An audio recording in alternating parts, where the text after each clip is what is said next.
Joining me is former Hereford United manager John Taylor. We go back 4 years ago, the spring-summer of 2014. There's a boycott at Hereford United, a lot of unrest. Why did you take the manager's job?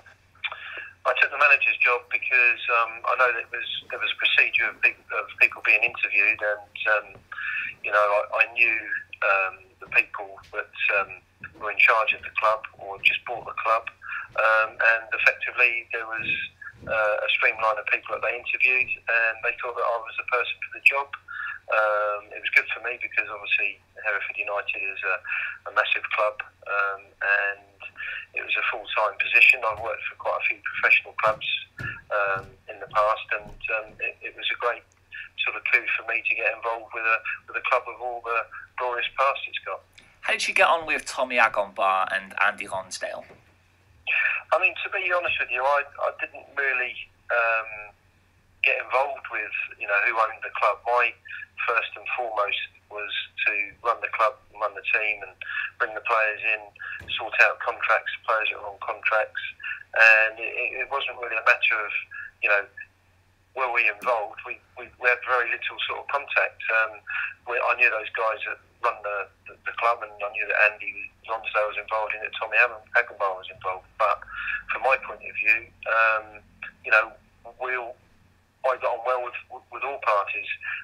My situation was to be employed to do a job for the football club, and that's what I've done.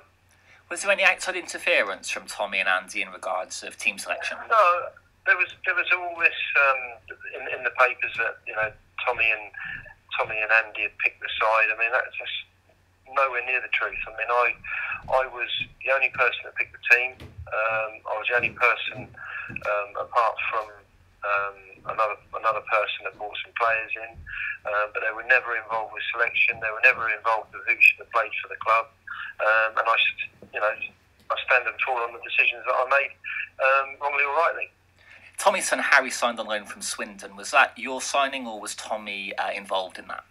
Well, I worked at Swindon for a while, and quite frankly, I knew all the players who were at Swindon, and at that time, we needed a technical midfield player that could pull the strings in the midfield. And in fairness to the lad, he was a good player, and unfortunately, he only played 2 games and got injured.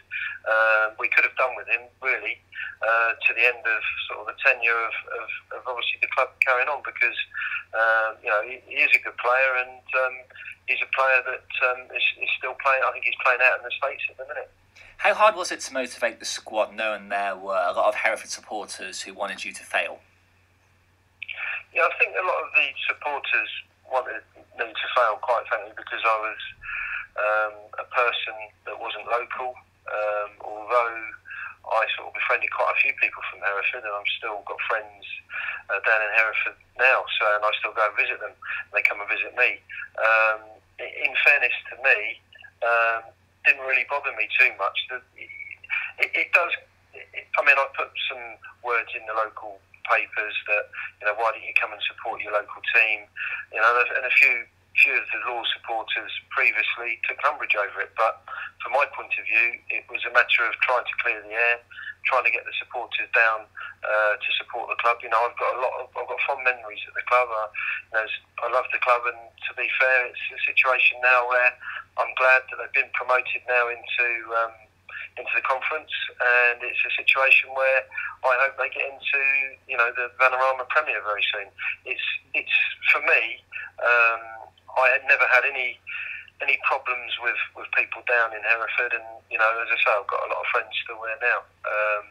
From my point of view, it was very sad that people couldn't forget about who owned the club and just supported the team, because again, it wasn't anything to do with the players. It wasn't their fault. It wasn't their fault who had taken over the club and how the club was sold to the Southerners and the people that took over the club. So from my point of view, it was business as usual for me. All I was doing was the best job possible that I could for the football club.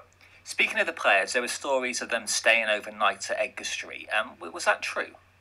Yeah, that was true, because when the club first, when the players first came in, it was a situation where They didn't have digs to start with, although that was all sorted out after a period of time. And there was times where players did stay in the clubhouse, which wasn't right, but was really out of my hands. It was nothing to do with me. As I say, all I did was in control of the footballing matters. When the club was liquidated on December 19th, were you given the impression that the tax bill was going to be paid? I was told on no certain terms that it was definitely going to be paid, and it came a massive surprise to me when I was told, I think it was after the lunchtime, that the club has gone bankrupt and there's no football team now, and everybody had to sort of make their way to their homes wherever they lived. So it was very upsetting for me, because all I had was good intentions at the club. I wanted to do the best for Hereford United Football Club at the time, and it was a situation that was way out of my hands. I was never told the truth of what was going to happen. All I was told, as I did the interview with Sky Sports, Rob Dorset, all I was told was that everything was fine and it's business as usual. Well, we all know that that wasn't true. When the club was liquidated, were you and the players paid any outstanding wages? No, not at all.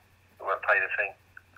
I don't really want to get onto that, to be honest, because the very little time that I was there, I didn't really get paid, if anything. And it's very difficult when you've got players not being paid for 2 or 3 weeks at a time, and to try and hold the squad together and get the players motivated. It was not easy, and I can't see any manager finding that an easy task. And from my point of view, I thought I got through it quite well. It was to try and motivate not just the players but myself, and try and get the team playing the attractive football we were trying to play. We had some very good players at the club, and unfortunately it all got disbanded because of we were told lies. And finally, what do you think about the resurgence of Hereford FC?